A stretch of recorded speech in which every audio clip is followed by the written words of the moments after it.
What's good, everybody? It's your man Big Dom coming live and at you on the TruPlayaz podcast episode, hitting you with the in-your-face, unedited, straight, blunt talk about sports, finances, relationships, current events, and many other topics along the way. Check out my next episode.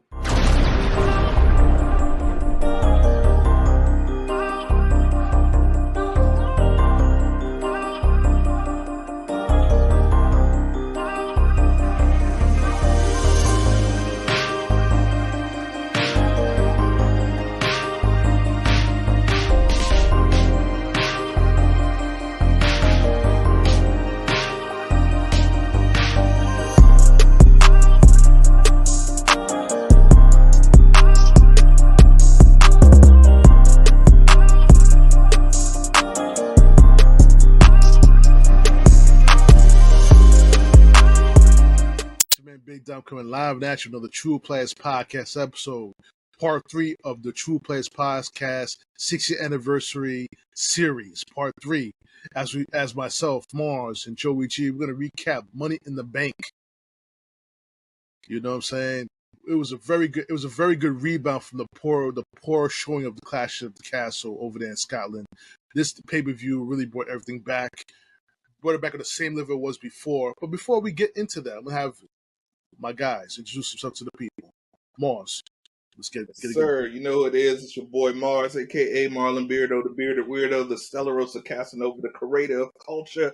I'm back here with my man Dom and JoeyG. We're going to talk about some Money in the Bank. If you want to find me, you can go over on YouTube. That's the easiest way. Just type in that @ sign down in the den. You will see all the content that we have. New episodes up weekly. Check us out. Give us a follow. Give us a subscribe. Give us some comments. Give us some money, whatever you want to give, we're more than happy to take it. So I'm proud to be back here with my brothers. We're going to talk about some pro wrestling. I got the best there is, the best there was, and the best there ever will be representing tonight. So I'm in. Let's get it. Amen, amen. JoeyG. First of all, let me comment you on the shirt because I really like that. Bret Hart was the man that I used to watch him heavily. So thank you for that. Your man JoeyG, your co-host to the TruPlayaz podcast, your host of Beer Combo and Family, your co-host to Talking Random Ish with your man Ricky King. Check him out when you get a chance. Great to be back. You know what it is. We talking wrestling, so let's get it.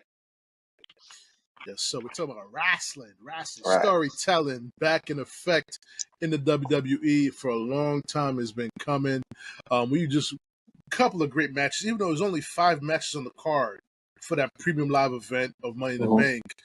All these matches, I think, did a good job.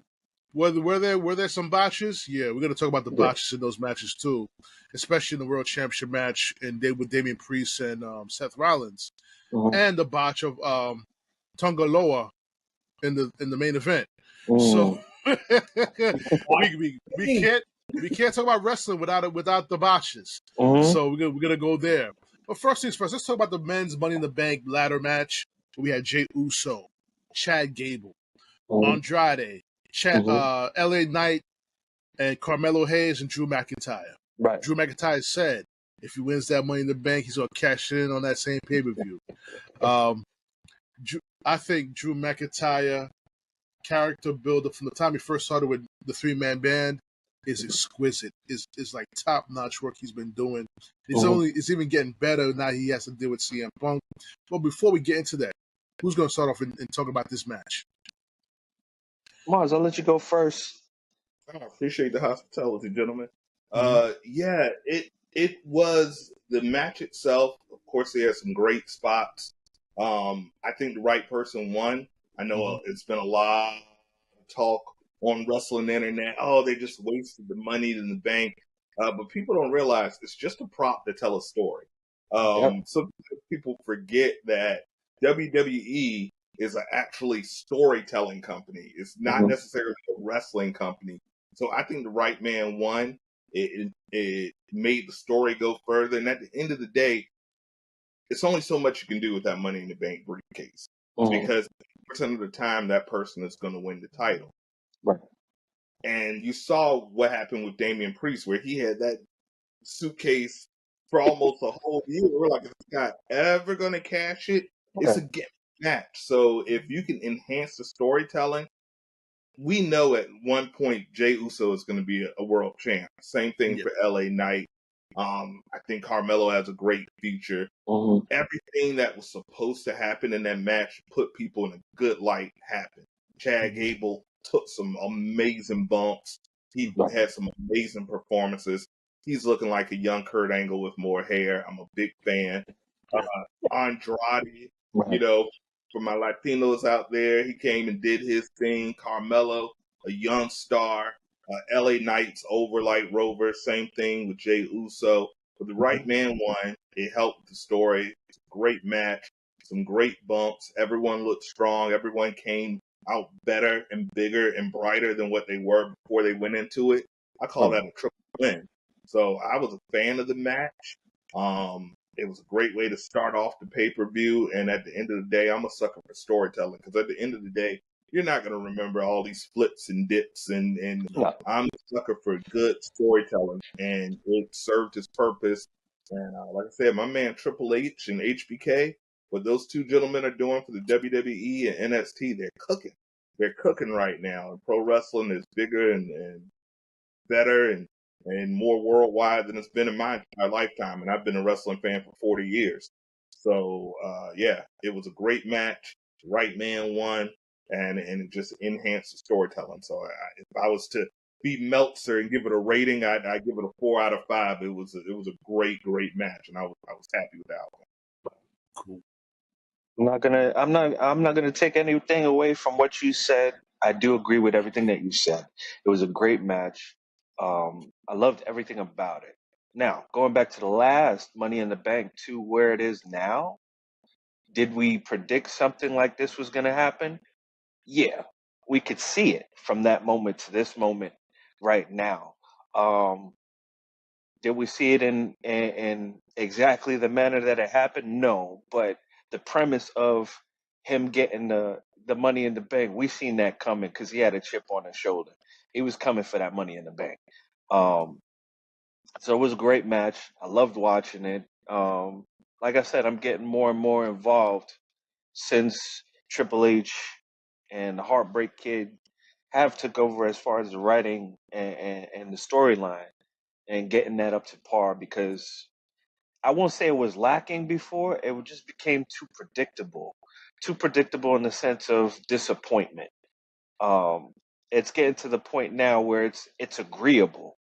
I won't say that I'm 100% on board on who and what, but I'm agreeing with how it's going. I'm agreeing with the storyline. I'm agreeing with the bumps and how everything is moving and flowing right now, and I can't wait to see more of it. So we'll see. We'll see how it turns out because there's a lot more coming up. So we'll see how that storyline takes off and where we go from here. Do you want to Dom, you want to continue and tell her how it ended, or are we gonna leave that for them to watch? No, we're gonna leave it for later because we all know Drew McIntyre won the Money in the Bank. Yeah, he did everything he said he was going to do. But I'm gonna give you reasons why Jey Uso was not going to win the Money in the Bank. They're setting him up for the big Bloodline Civil War story. They're setting him up for that. Mm-hmm. And Carmelo Hayes, he just got dropped to the main roster. It's gonna take him a little bit of time to get to that point where he's gonna be a title contender. Right. LA Knight, I think they're gearing him up for Logan Paul for that U.S. Championship. Absolutely. You know what I'm saying? And Chad Gable is the ultimate wild card. He's probably setting up a storyline for the Intercontinental Championship, the U.S. Championship, or even the World Championship, whether it's Damian Priest or Cody Rhodes, the Universal Champion.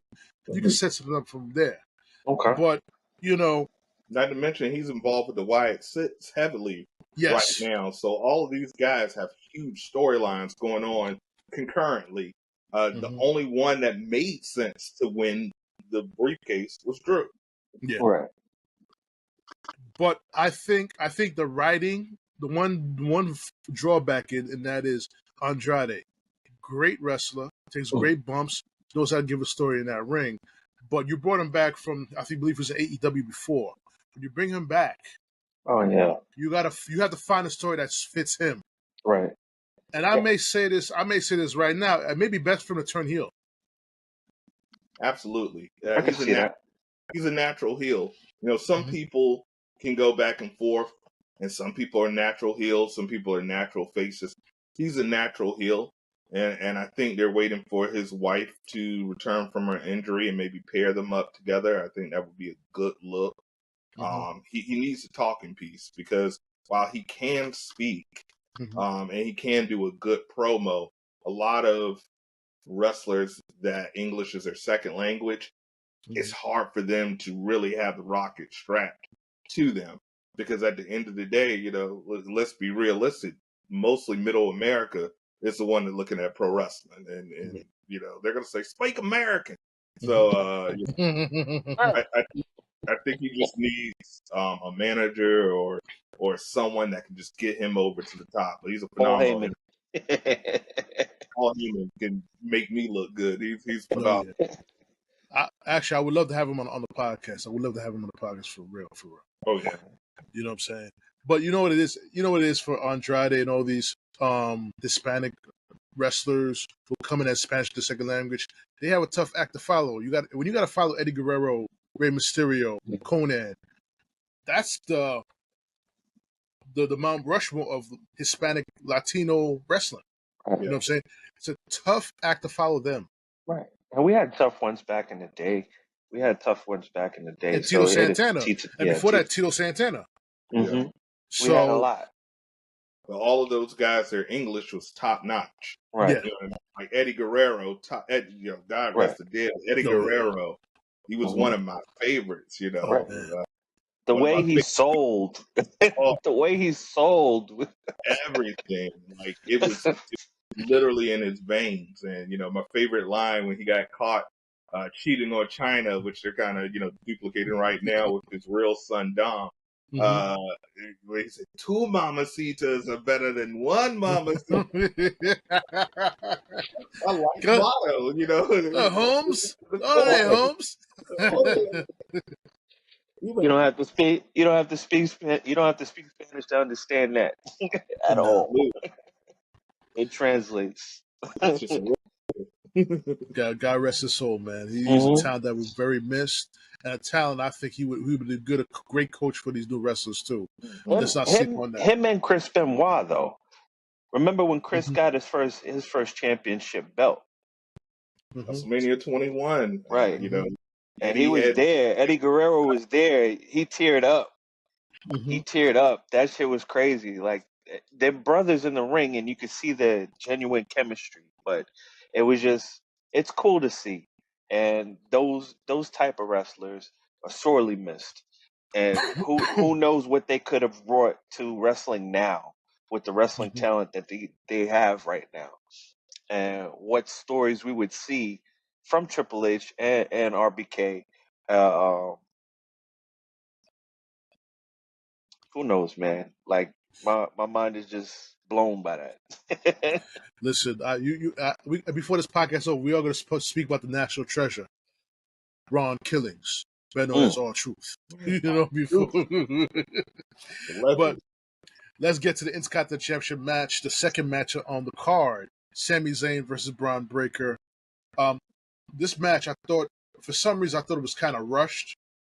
It was necessary, but it was too soon. In the sense that that's the reason why they didn't put the belt on Braun Breaker, because it was too soon. But it was a good starting point to start with. I think him and Sami is going to go on up until possibly SummerSlam, or maybe into Survivor Series, where you possibly could see Braun Breaker winning it at Survivor Series, not at SummerSlam, in my opinion. I would give it to him at SummerSlam. Let him earn that right. Let Sami Zayn get that length with that belt, because what Triple H and Shawn Michaels is trying to do now is to add length to the title, not just switch hands every 3 weeks. Right.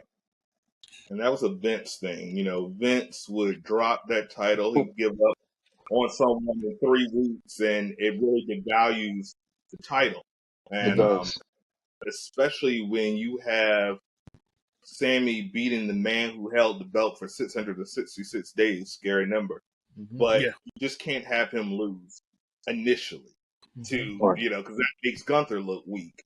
And Braun is young. He's got the pedigree. He's got the look. He's getting better and better on the mic. I've never seen anyone run ring ropes like this guy. I thought I was losing my vision because I literally saw a blur when he's running the ropes, and I'm like, damn, I'm getting the Ray Charles. But you know, he's really that fast.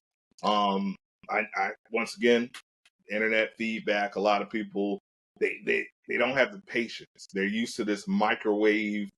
They don't have high attention spans for long time stories. So they let Braun lose. They've just wasted his talent. No.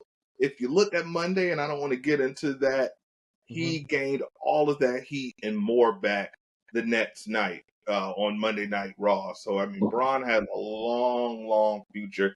And let him earn that belt and, you know, keep the prestige on the title. And I think we're waiting for when Raw moves over to Netflix. I think that's when they're really going to turn the heat up on some of these. They're going to crank it up. No more PG. So I just have a little patience. I tell people, all right, hot pants, just slow down, put some ice in your drawers. You'll be all right. So, guys, how would you rate this match? It was okay. It was me personally 3. It was right there, and it was in the pocket. It was in the pocket. Yeah. It wasn't too overwhelming, and it wasn't too disappointing. It was right there in the middle where it should be. Yeah, I agree with Joey. 3 out of 5. We got the spots that we needed from Braun. We got the spots that we needed from Sammy. I agree with the finish. I like that Sammy won the match clean. They didn't have any shenanigans. They didn't have any foolishness or anything or run-ins. He won the match clean. So when Braun does eventually dethrone him, which he will, you know, it doesn't make Sammy look weak. And I think that's one thing you have to do. You can't just stomp out your stars, especially someone like Sammy who's earned his way up and is beloved by the fans. And, you know, yes, he's had the belt 4 times. It's not as important to him, but it's not the belt that makes the man. It's the man that makes the belt. So by letting Sammy get that victory when Braun does eventually overcome him, because, I mean, physically we know he's a dominant man, but we got to say he's got the ring experience. He's got all of these experiences. It's got to count for something. So I think the right call, the right finish. Match was what it was. 3 out of 5, solid match, mid-card match. It did what it was supposed to do, and that's all I can ask. Especially after Sami Zayn going through what he went through with the bloodline, all that generation interest in Sami Zayn, the storytelling in that group with that group, and then the tag team championship beating the Usos, and then you got to keep Sami fire hot. Right. That's the most important thing. You got to keep him fire hot. I like Sami Zayn. You know what I'm saying? Yeah. So I thought he should have been the one to beat Roman Reigns to end the streak, but you know, that pop would have been amazing. But you got the right man to do that. It's Cody. Yeah. But we got to go on to the World Heavyweight Championship match. Seth freaking Rollins versus El Campeon, Damian Priest. My bro, he's our bro. He's from the Bronx. He's from New York. We from Strong Island. Well, JoeyG's from the Bronx. That's his brother right there. not by biological, but you know, just being from the Bronx. Right. Just from being from the Bronx. That's it. You know what I'm saying? Let me tell you something, guys. Damian Priest has grown on me. I always felt he was going to be a superstar. I always felt that he was going to be a superstar. He just had to go through the process. But humble beginnings. Lo and behold, I did not know he was one of those security guards getting beat up, breaking up fights.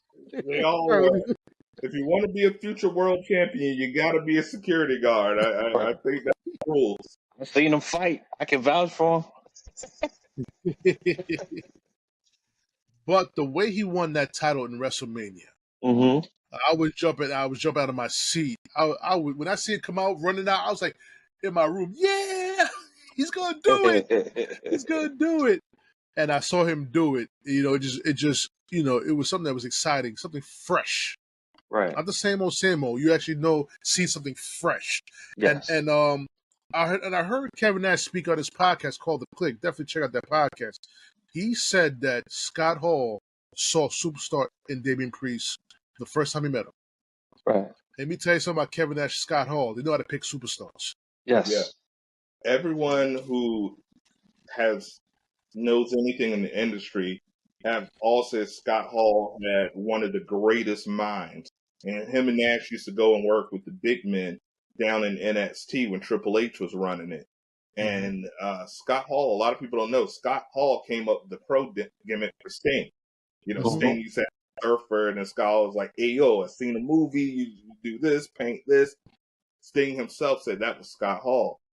Scott Hall, to me, or Razor Ramon, when I was a kid, I would grab my dad's Hawaiian shirts and toothpicks, I'm doing the surf walk and throw my toothpick at people, and my brother would slap the shit out of me. But I remember Damian Priest in Ring of Honor when he was Punishment Martinez. And even back then, I said, this guy, you know, he kind of reminds me of Scott Hall. He's got the build, he's got the look. He's gotten even better on the mic as the leader of the Judgment Day. It's unfortunate the last two pay-per-views that he's had these botches. And you can tell. I was listening to Bully Ray and Dave LaGreca's podcast, Busted Open. Another good podcast. Great podcast. And Bully Ray, if someone doesn't give him a booker position, because he really has some fantastic ideas and really understands the business. And I agree with what he said. He said the only drawback is that you could see in his face that he was disappointed in the match. I personally think he was not silly, and that's why he didn't count. Because there was one point where Seth was just injuring people left and right with their knees when he put John Cena's nose and broke Sting's neck almost. And I think I literally think he was legit knocked out, and that's why he didn't, kick up. But he sold it, and he shouldn't have. He should have said, okay, these mistakes happen. But I'm a fan, and I think his eventual face turn is coming very, very soon. The match, I'd probably give it a 3 out of 5 as well. It was a good match. Seth Rollins is always going to give you a quality match. Of course. Bell to bell, he's the modern day Shawn Michaels, in my opinion. And he's always going to give you a quality match. Damian Priest, he's got a great moveset, great look. Obviously he's got the Judgment Day, and you can see him kind of being a little bit more honorable. He's a star, and I'm glad that his reign has continued. He deserves it. So I'm all for it, because he's no spring chicken. I think he's in his mid-40s. So, oh, really? So I mean, he may end up being one of those guys like Finn Balor, Kevin Owens, that only ends up with one title reign. And that's okay. When a lot of people say, oh, he should have multiple titles. I'm like, Roddy Piper had 0. Mr. Perfect had 0. You don't have to win a world title to be a legend. So I was a fan of the match. I was a fan of the cash-in. I was a fan of the interference of CM Punk. And like I said, my man Triple H is cooking. When you think about it, from CM Punk's debut, and you saw Seth and Drew McIntyre react the way they did, and now we're almost a year later, and they're still putting these pieces together. He managed to get so much done, because now we have Seth Rollins in this feud, and now you have Drew McIntyre, you have CM Punk, and when they're cleared, I think those three are going to make magic. Match overall, like I said, 3 or 5, mostly because of the botch, but it did its purpose, and I was happy with the outcome. Yo, guys, you hear it from me on the TruPlayaz podcast. You guys are eyewitnesses. Last 3 men in the Royal Rumble will be Seth Rollins, Drew McIntyre, and CM Punk. Okay. I can see that. I can see it right now. I will be at WrestleMania in Vegas. I'm already. I will be there. So if y'all need a live contributor, I'll be there. I'm trying to get to Vegas too for the WrestleMania too. So we may link up over there definitely. So McIntyre cashing in so quickly. You knew CM Punk was lurking because that beatdown he caught a couple of weeks ago on SmackDown. SmackDown and in Chicago. You know what I'm saying? Man, CM Punk, well, for what I'm hearing, is on his best behavior in the back, creating stories. I'm looking forward to when CM Punk and Seth fucking Rollins link. Really, the two of them. Right. Yeah. That was what it was. It was supposed to be this past WrestleMania, but he got injured. Right. So we're gonna have to wait another year for that. Yeah, but the botch, Damien Priest didn't kick out. The referee stopped the count, and I think Seth Rollins caught the botch too. And he was like, trying to play it off with the referee. What's going on? It was 3, all that shit. But that match, I thought it was a 4. Even when they made a 3, a triple threat match, I thought it was a 4-star match. Like I said, more story to tell in this feud amongst these 3 men. Now you got Damien Priest now going to SummerSlam to take on the Ring General. You know what I'm saying? It's gonna be a hard match. It's gonna be a very hard match. That Ring General ain't no joke. No, he is no joke. Physical, very physical, and them chops. That might be that. And he's just getting better and better. I love when people take their craft, whatever it may be. I don't care if it's making crayons. I love when people take their craft seriously. Right. For him to transform his body like he did, he was Gunther. He was a little husky, he had a little Dunlap going on, and to transform his body, and his ring work speaks for itself. You don't have to speak that bell to bell. He might be the best professional wrestler on the planet, bell to bell. Like, I love a wrestler that's believable. I'm a big fan of The Miz, but I think I could beat The Miz in a one-on-one fight. Like, we really had. I think I would take Miz out.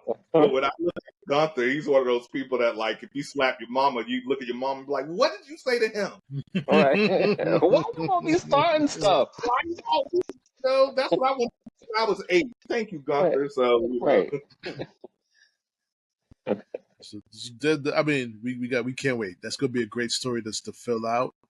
Right. I know they're gonna probably put the belt on Gunther in SummerSlam. I hope not. Let's stretch it out a little bit more. You can stretch this out till Survivor Series as well. If not, stretch it out to Royal Rumble, if you can. Just build a good story to make it last that long. Because, like we said earlier in the podcast, we don't want people switching titles every 3 or 4 months. Make it meaningful. Right. And agreed. That's what I'm gonna say about this. Yeah, I don't see Damien beating Gunther. Just because, I hate to use the term transitional champion, but they have so much invested in Gunther, and he's considerably younger than Damien Priest. So with Drew, CM Punk, and Seth kind of in this weird triple threat, those are your top dogs on the men's side that would normally be world heavy champion, be contenders for the world heavyweight championship. With them kind of messing with each other, and then you have Damien Priest and you have Gunther. I'm hoping, and rumors are, not to stoke the fire, but Brock will be coming back soon. And I think if I'm building a WrestleMania card, if I can get a Brock versus Gunther for the World Heavyweight title, I want that. Give a reason for Paul Heyman to come back. Absolutely. I think Paul's going to come back with the reunited bloodline, but we can talk about that later when we talk about the bloodline. But I think Gunther takes the strap off of Damien, and I think we see the full face turn when maybe the Judgment Day turn, because Finn Balor's been giving him a little side eye. He's like, "All right, boss," or like I haven't been a world champion before, so I think we're gonna see. Finn Balor might cost Damien the title, but that's just my prediction. Definitely. A lot more storytelling comes to that match, 4-star match. Now let's get to the women's Money in the Bank ladder match. We saw Io Sky, Chelsea Green, Lyra Valkyria, And my snow bunny of the year, or one of my snow bunnies of the year, Tiffany Stratton. Tiffy time. Tiffy Tam and my beautiful chocolate Thunder Queen Naomi and Zoe Stark.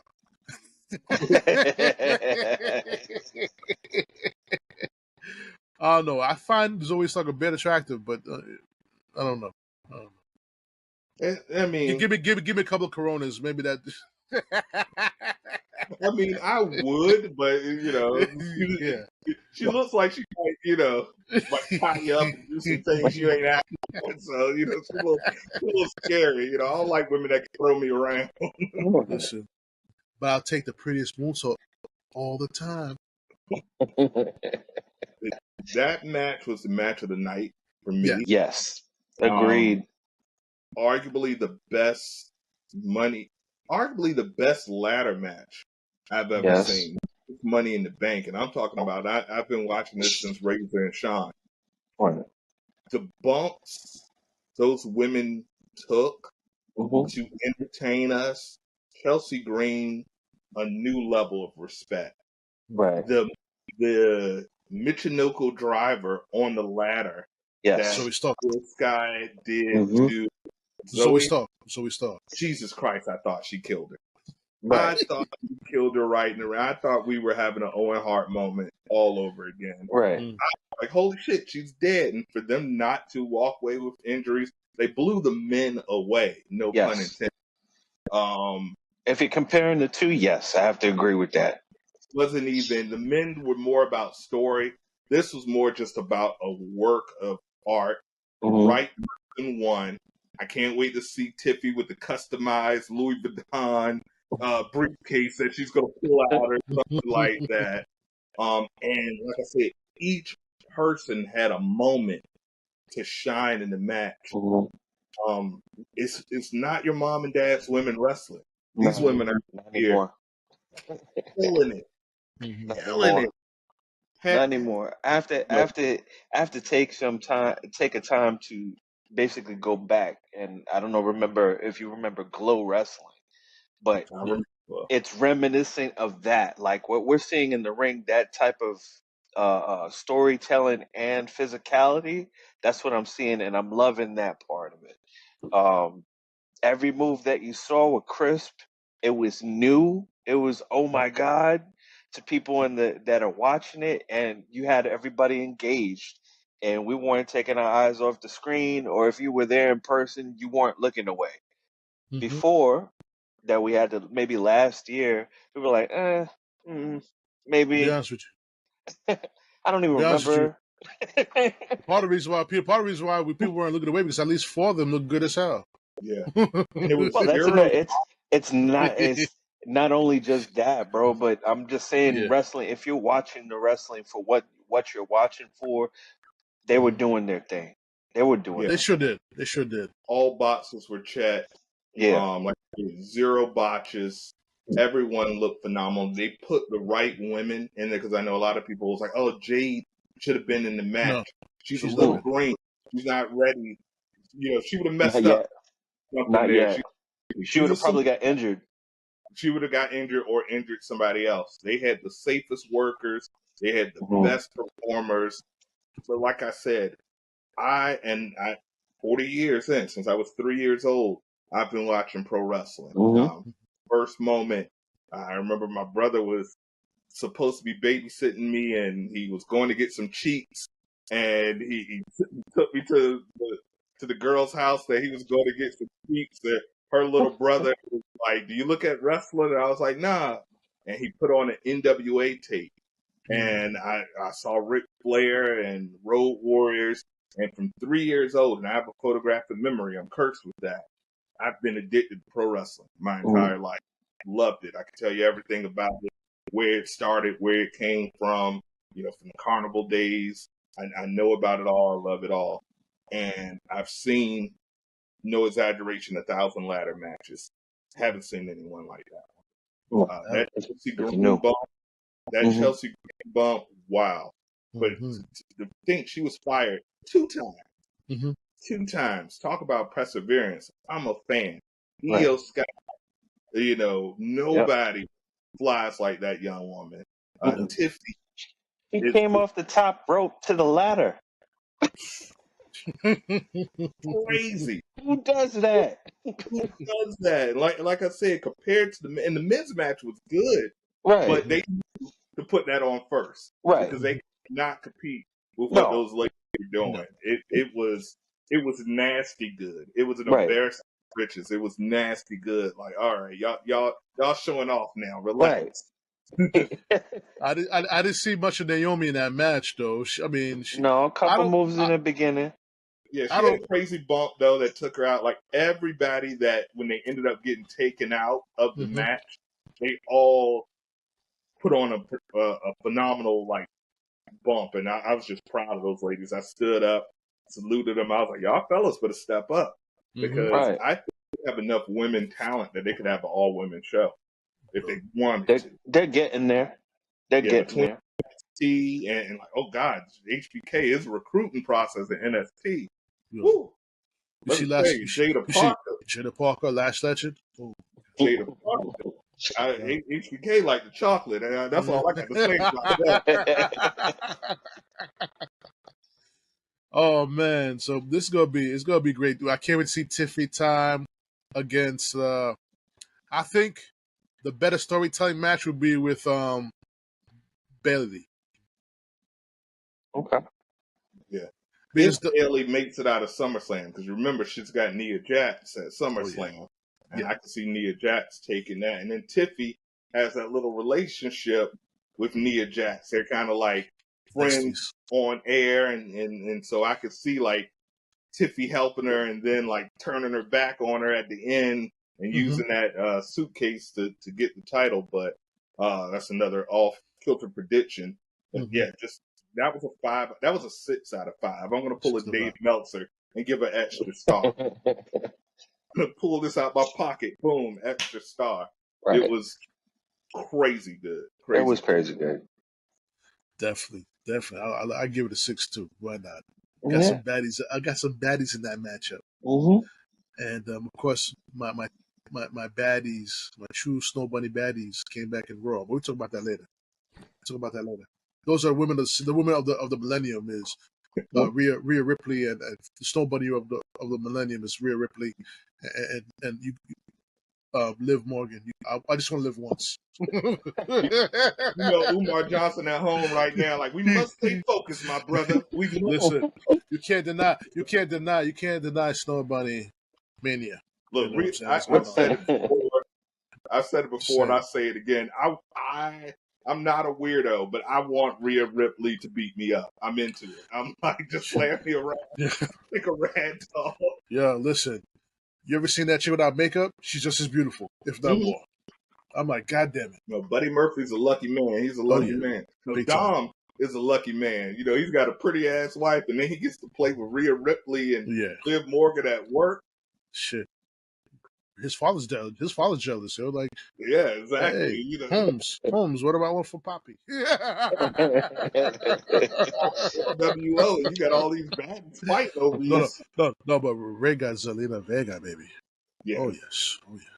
And Jada and Bianca, you know, I can't sleep on them. You can't sleep on Bianca, but they weren't on the show yesterday. We know what Bianca brings to the table.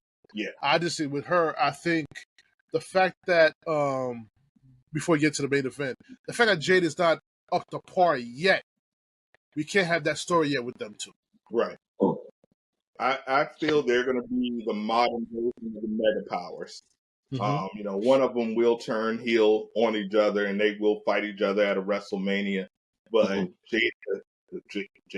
Jade needs Bianca to mentor her because, unfortunately, AEW doesn't have a farm system. No. And so the first 2 years of her career were wasted down in AEW with no one training her, no one showing her really the ropes. And it's going to take a while. But luckily, because of her size, all she really needs to do is just master a few moves, just a few moves. And we've seen with John Cena, 5 moves of doom can get you a Hall of Fame career. So, you know, she 5 moves, some power moves with her look, the way she is on the mic, I think she'll be fine. I think she'll be fine. We just got to give her some time. Gotcha, guys.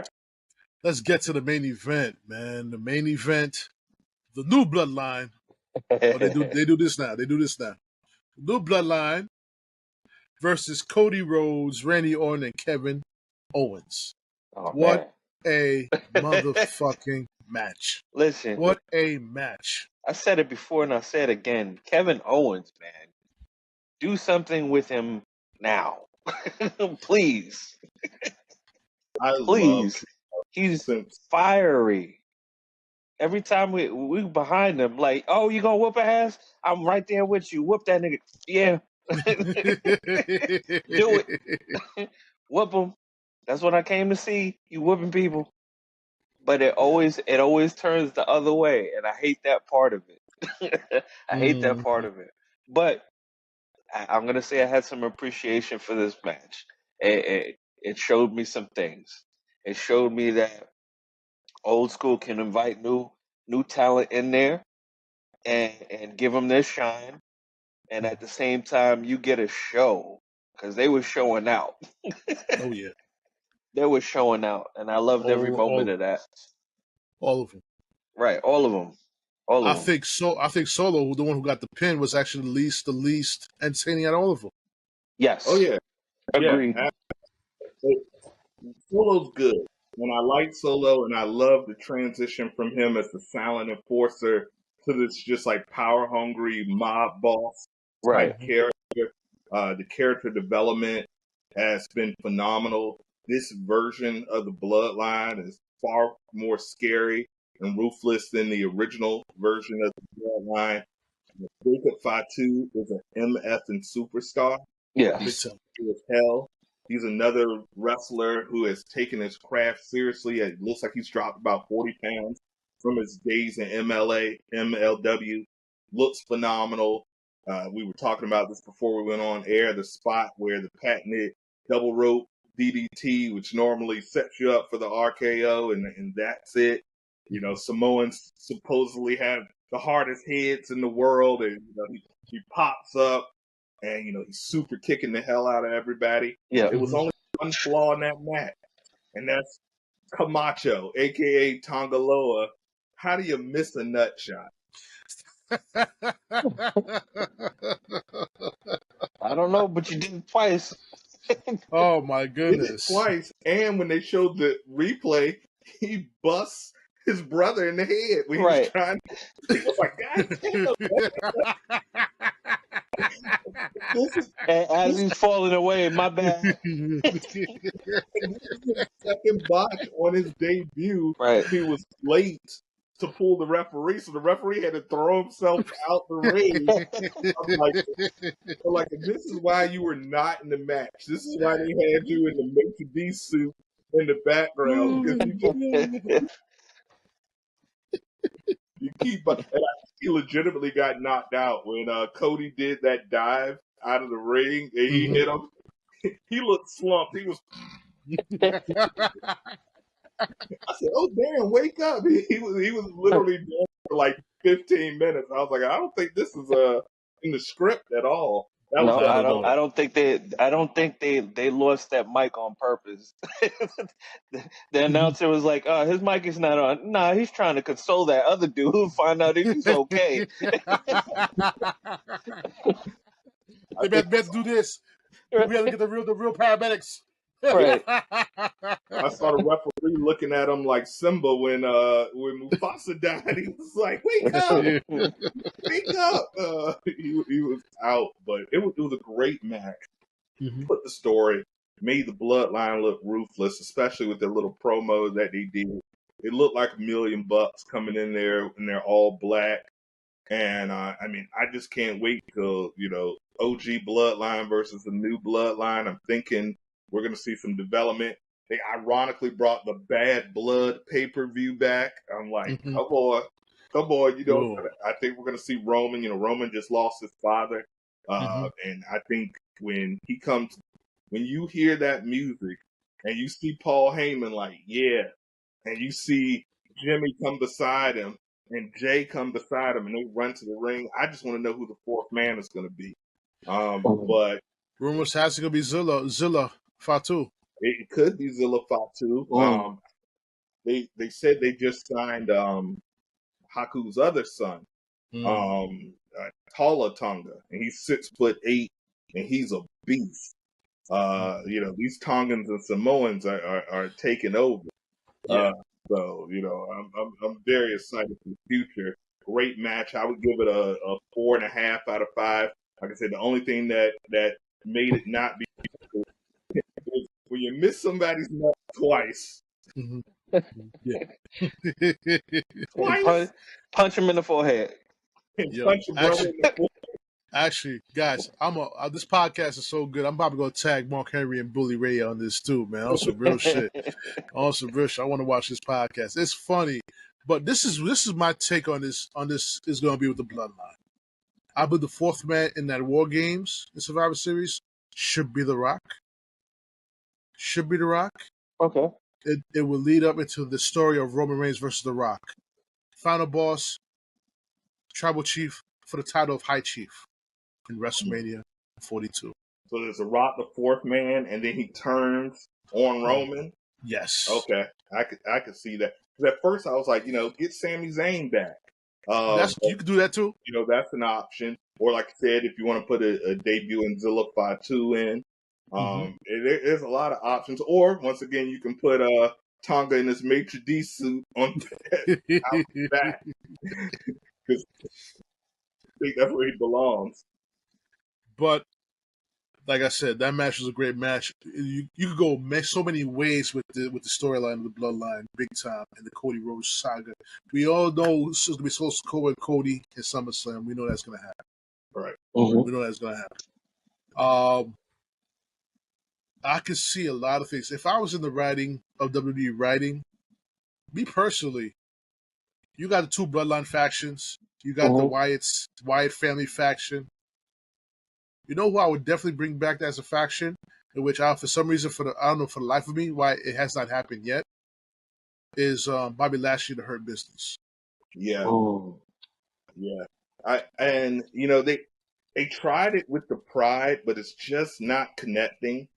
The Street Profits are just too lovable. Because if you recall, they tried to make them heel. Bobby could go either way. But nobody believed. Plus their gear. Something weird about the Street Profits gear. I think Montez Ford is a superstar and needs to go solo. Yeah, but I would love a modified Hurt Business. Maybe throw in Carmelo. You're finally saying, hey, I need your guidance, Big Bob. Help me out here. Maybe call up Trick. And then hell, what is Omos doing? Bring him in and have MVP be their manager. Although I think MVP is in hot water from some Twitter comments that he made, where he pretty much said that the Bloodline was the Hurt Business' story, and they just kind of stole it. MVP might be on his way out, but I would love the Hurt Business. I've always been a fan of factions. I grew up when you had DX and the Nation of Domination and the Hart Foundation. The Hart Foundation. DOA and Los Boricuas and all these. And the Ministry. Yeah, the Ministry of Darkness. I'm of course, the Four Horsemen, arguably the greatest faction of all time. Shield, I'm a fan of factions. I talked to my best friend who's also been a wrestling fan, and I was like, they should do factions almost like teams, where you have a legend that's the leader, as the head coach, and then you have somebody that's your world heavyweight champion, someone that's a mid card, throw in a tag team and a woman. Every faction should have that type of build up. Hell, throw Nia Jax in the Bloodline. I would love to see that. She's a big fine woman that look like she could hurt somebody. Go for it. There's so many options, and there's so many damn Samoans. We could be talking about this 40 years from now, and there's going to be more Bloodline. Whatchamacallit has 7 kids. Jacob Fatu. Yeah. Roman has 5. This is never ended. Yeah. My thing is, you can even bring back Ron Simmons to be part of the Hurt Business as far as a manager, old sage manager. If you don't get MVP back, you can bring Ron Simmons to lead that crew. It's a lot of things. The thing about WWE is we're now officially going away from Vince McMahon. Yeah. Don't, as far as WWE is concerned, do not fear multiple storylines. Right. And keep them on the same equal level. Because there's a lot of money to be made in this the premium live events. And don't be afraid to go over the time limit. Don't be afraid. If the rest may go 3.5 hours, let it happen. Right. And I love these 5-match formats because, we talked about it earlier. Once you get in certain age, after 10 o'clock, the body starts, the check engine light starts coming on your body, and you need a nap. So 5-match, perfect. I love them doing these pay-per-views in different countries where you can see how much you really love this product. They're cooking. Like I said, they're cooking right now. I want AEW to do well, but they're more of a wrestling show. They don't really tell too many stories over there, and they have some phenomenal wrestlers. But at the end of the day, I just can't watch 14 matches of dudes in tights bleeding all over each other. You have to have some substance. Give you some story. Give me a reason for them to fight, and WWE is cooking right now. Like I said, I don't know if been following this Wyatt Sit,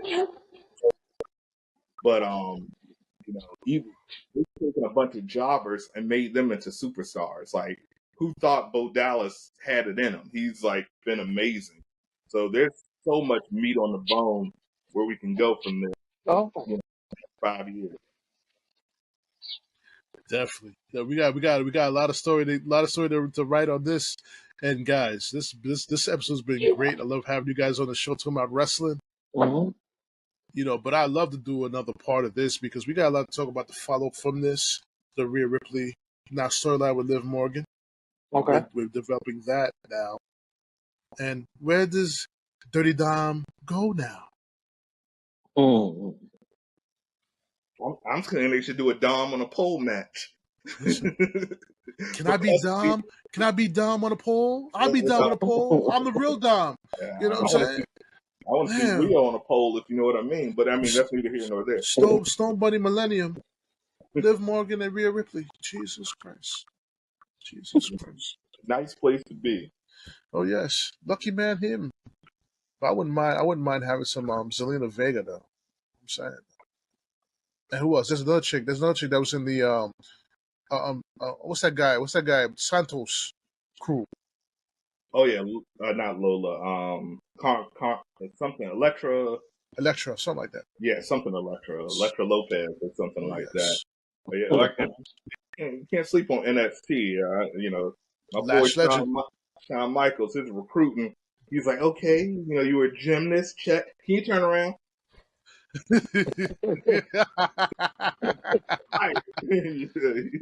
Everybody meets the criteria. Wow. Once again, we haven't done it earlier in the podcast. We want to send our condolences to Roman Reigns, Joseph Anoa'i, in the passing of his father, Sika Anoa'i, if I'm pronouncing it right. A big shout out, condolences to the family. Rikishi, Solo Sikoa, Jimmy and Jey Uso, Jacob Fatu, Tangaloa, Tamatanga, Haku, The Rock. All the condolences for their great uncle, Hall of Famer Sika, his brother Afa as the Wild Samoans. A big shout out to them. Much love and praise to them. That's all I can say, man.